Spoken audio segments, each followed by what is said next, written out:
Well, was it really a waka? Was there really a whale? Did they really sail out to sea? The very next day, the cardboard box was still there. It still had all those wonderful pictures painted on the sides. Their 3 paddles were still sitting inside the box. Tia, Carl and Michael stood looking at their make-believe waka, not really sure if what happened the day before was real or not. "What do you reckon?" asked Michael. "Still looks pretty good to me, eh?" said Carl. "Let's have a little fun," said Tia. And with that, they all climbed back into their make-believe waka and they were off. "Oh, there you are," said Wilhelmina the whale. "I was wondering where you'd got to." Tia, Michael and Carl all looked at each other. "Is that you, Wilhelmina?" they asked. "Of course it's me," replied the whale. "Pirate Island is just up ahead." And there it was, the most beautiful island they'd ever seen. Tia and her family had been to the Bay of Islands once, but this was far more beautiful. The Bay of Islands are in the north of the North Island of New Zealand. Michael and his family had been to Stewart Island once before, but this was just amazing. Stewart Island is the little island right at the very bottom of the South Island in New Zealand. Carl and his family had been to D'Urville Island once before, but this was like nothing they had ever seen in their wildest dreams. Oh yes, D'Urville Island is right in the middle of New Zealand, at the top of the South Island. It had golden sandy beaches and huge tree ferns and cabbage trees and the thickest, luscious bush you could ever imagine. And as they got closer, it had all kinds of weird and wild sounds from animals they'd never heard before, let alone seen. Wilhelmina towed their ship into a hidden lagoon. It was quite a large lagoon with banana passion fruit growing wild everywhere. It had blackberry bushes without the prickles, with big juicy blackberries ready for picking. There were fish jumping out of the water every now and then to catch bugs flying by, and right in the middle was a waterfall. Wilhelmina towed the waka right through it. "Look out!" shouted Wilhelmina, but it was too late. Carl, Tia and Michael were soaked by the waterfall, but on the other side was a cave that glowed. At first they didn't see why it was so bright inside the cave, but as their eyes adjusted, they could see that it glowed with the sparkles from 1,000,000 diamonds and the shine from 100 tons of gold. They couldn't believe their eyes.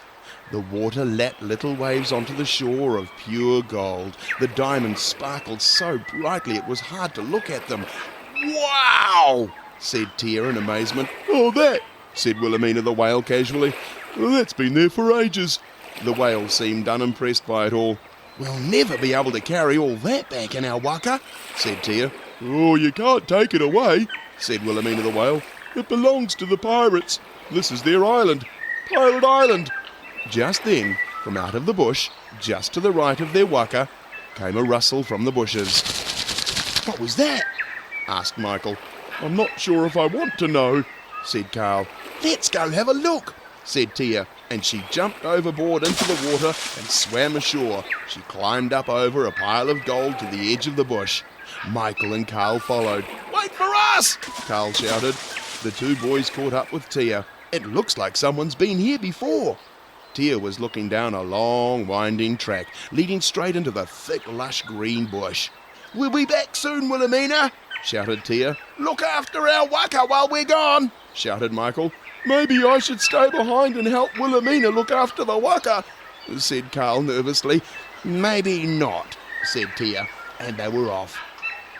They walked along the track for some while, through vines and ferns and bushes and streams, over old fallen trees, over rocks, and still the path went on and on and on, and every now and then they'd hear another rustle from the bushes. "What was that?"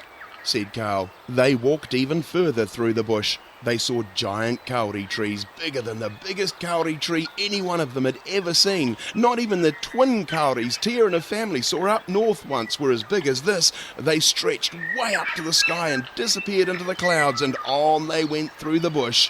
A little further down the track, another rustle. "Who's there?" said Michael, but no one was there. On through the bush they stomped and stomped, up and over hills they climbed and clawed, and through mud and streams they slished and sloshed. I've got my foot stuck, said Carl, and when Tia and Michael helped him pull his foot free, it made a very funny squelchy noise.